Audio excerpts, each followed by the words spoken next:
बिस्मिल्लाहिर्रहमानिर्रहीम। अस्सलाम वालेकुम नाज़रीन, मैं हूं अमशरी आरिफ हमीद भट्टी लाहौर से मुख्तलिफ और अहम तरीन खबरों के साथ। नाज़रीन, सही कहा जाता है, पुराने लोग कहते थे वक़्त का पहिया बड़ा जालिम है, इसे घूमते हुए देर नहीं लगती। कल के लाड़ले आज के दोस्त, कल के दुश्मन आज के दोस्त, दुश्मन दोस्त या दुश्मन दोस्त या दुश्मन दोस्त या दुश्मन दोस्त, पता नहीं क्या से क्या हो जाता है।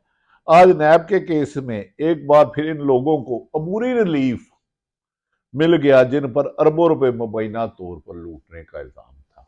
लगता है कि पाकिस्तान में वादियुल नजर में मुबैना तौर पर अरबों खरबों रुपए की करप्शन कोई करप्शन समझते नहीं। करप्शन है हजारों में या सैकड़ों में। दूसरी तरफ नाजरीन, एक अहम तरीन खबर आपसे शेयर करूंगा आगे जाके।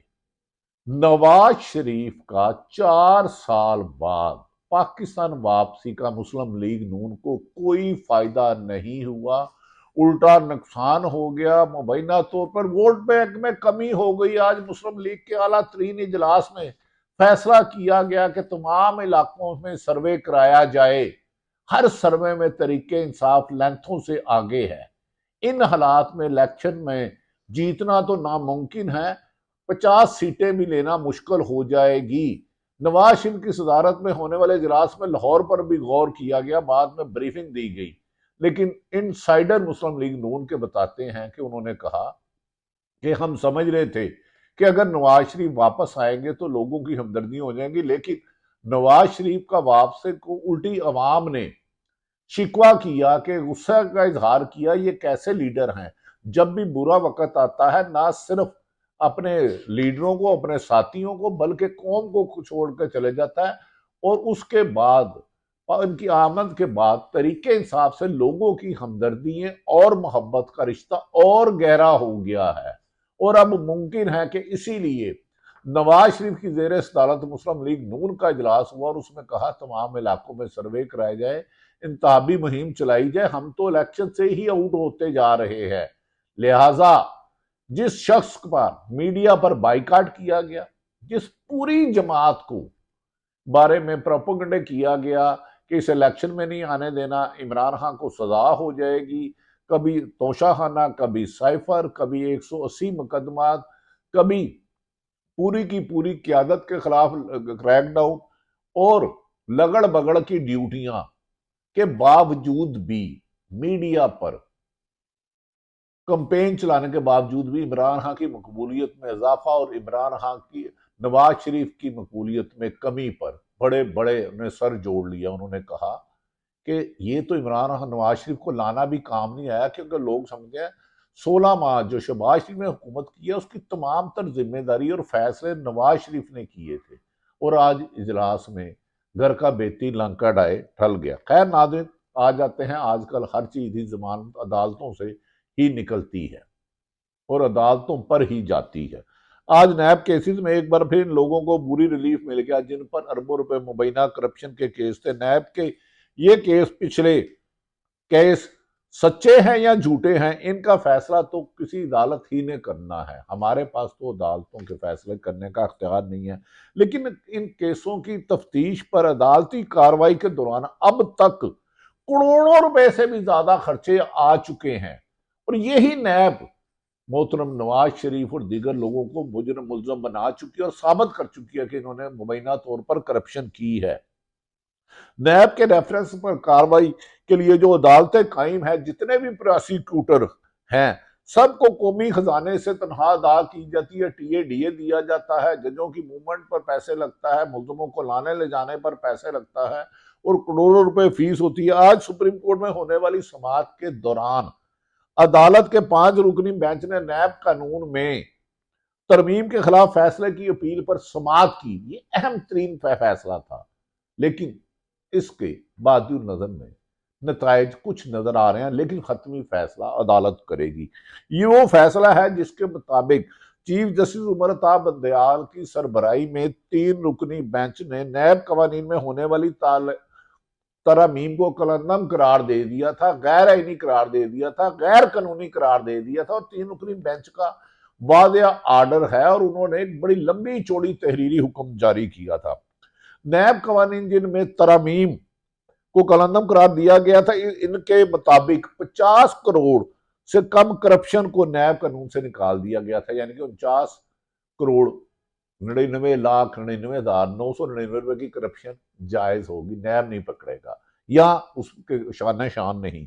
बेनामी असासों को नैब कवानीन से निकाल दिया गया था और आमदन से ज्यादा असासों का बारे सबूत भी नैब पर डाल दिया गया था। जिसने माल लूटा है उसे नहीं पूछना, वो बरी उल जिम्मा है। अदालतों ने जो भी फैसला करे वो सर आंखों पर वही हुकूमत होता, लेकिन दिल पर हाथ रखकर बताएं कि इन तरामीम को कलंदम करार देना क्या इंसाफ के एन इंसाफ नहीं है? क्या एन इंसाफ नहीं है? कहते हैं किसी एक जगह भी इंसाफ ना होना इंसाफ के साथ ना इंसाफी है। आज अदालत में होने वाली कार्रवाई के मुताबिक सुप्रीम कोर्ट ने नैब अदालतों की समाअत के मुकदमात में हतमी फैसला देने से रोक दिया। अब ये केसेस एक बार फिर लटक गए। अरबों खरबों रुपए मुआयना खाने वाले मौजे करें फिलहाल। सजा तो इन केसेस में पहले ही अभी तक आज तक किसी को नहीं हुई। कभी नैब एक हुकूमत में कुछ और रोल होता, दूसरी में और, तीसरी में और, चौथी में और।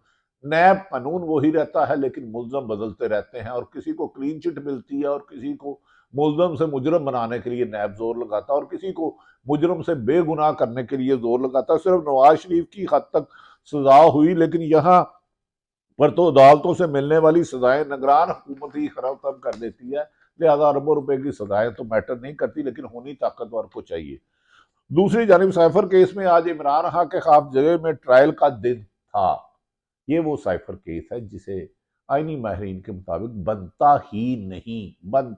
इस केस के दराज ही गलत है। आज भी अदालत में गवाहों के बयानात कलमबंद नहीं हो सके और समाअत 7 सितंबर तक मुलतवी कर दी गई है। इमरान खान की बहनों और बुशरा बीबी ने आज उनसे मुलाकात की है। इस मुलाकात में इमरान खान ने एक बार फिर डील की सख्ती से तरदीद की और इस तासुर को जायल करार दिया। उन्होंने कहा इमरान खान के जद्दोजहद में डील और ढील का नंबर ही नहीं है, वो अवामी ताकत पर यकीन रखते हैं और अवामी ताकत से ही इक्तदार में आके दिखाएंगे। दूसरी नंबर और किसी सूरत भी बैरून मुल्क जाने से इनकार कर दिया। उन्होंने कहा स्लो पॉइजनिंग हो या जेल की सख्ती हो, मुकदमात हो या क्रैकडाउन हो, इमरान खान अपनी अवाम के साथ आखिरी दम तक जद्दोजहद करेगा। इमरान खान ने निगरान हुकूमत के साथ पर बुरी तरह सवार हो चुका है। इलेक्शन कराने के लिए दबाव दिन ब दिन बढ़ता जा रहा है, इंटरनेशनल पावर्स का भी और पाकिस्तानी अवाम का भी। लेकिन इलेक्शन साफ शफाफ। अब तक निगरान वज़ीर-ए-आज़म को यूनिवर्सिटी के बच्चों ने जानिब से भी इलेक्शन पर सवालात का सामना करा पड़ा।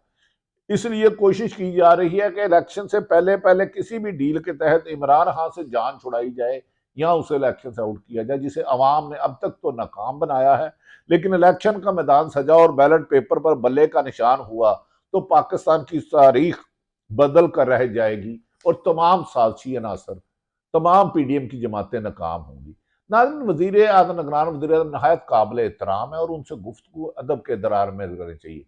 गुजशतर वो लम्स यूनिवर्सिटी गए, वहां वो 50 मिनट लेट हो गए, जिस पर मुख्तलिफ तलबा ने सवालात किए। सवालात करना उनका हक है, लेकिन निगरान वज़ीर आज़म साहब का यकीनन मुझे और आप सबको एहतराम करना चाहिए और करना चाहिए। लेकिन उनके सवाल सिर्फ आइनी थे कि आप इलेक्शन कब करा रहे हैं, आइन क्या कहता है, कानून क्या कहता है। इस पे कुछ लगड़ बगड़ तड़प रहे हैं। अगर मासूम बच्चों ने जो पाकिस्तान का मुस्तकबिल है इतने सवाल कर लिए कि निगरान साहब आप देर से आए हैं, असातिज़ा और बच्चे इंतजार कर रहे थे, क्योंकि शेड्यूल याद रख लें प्राइम मिनिस्टर की तरफ से दिया जाता है निगरान वज़ीर आज़म से। तो उन्होंने कहा कबीना का इजलास था और बाद सवालात पर ऐसे लगे उन्हें नागवार गुजरे। लेकिन हाँ, उनका एहतराम हम सब पर वाजिब है, लेकिन हुक्मरानों को भी चाहिए कि अवाम की बात सुन लें। बच्चों का काम सवाल करना है, सफावियों का काम सवाल करना है। हाँ, सवाल करते हुए एहतराम मद्देनजर रखना चाहिए, किसी की इज्जत मद्देनजर रखना चाहिए, लेकिन सवाल के जवाब पर बच्चों को डांटना या नागवार तासुर देना, ये आला ओहदों पर बैठे लोगों के मनसब के लिए मुनासिब नहीं है। अल्लाह ताला पाकिस्तान का हामी और नासिर हो। पाकिस्तान जिंदाबाद।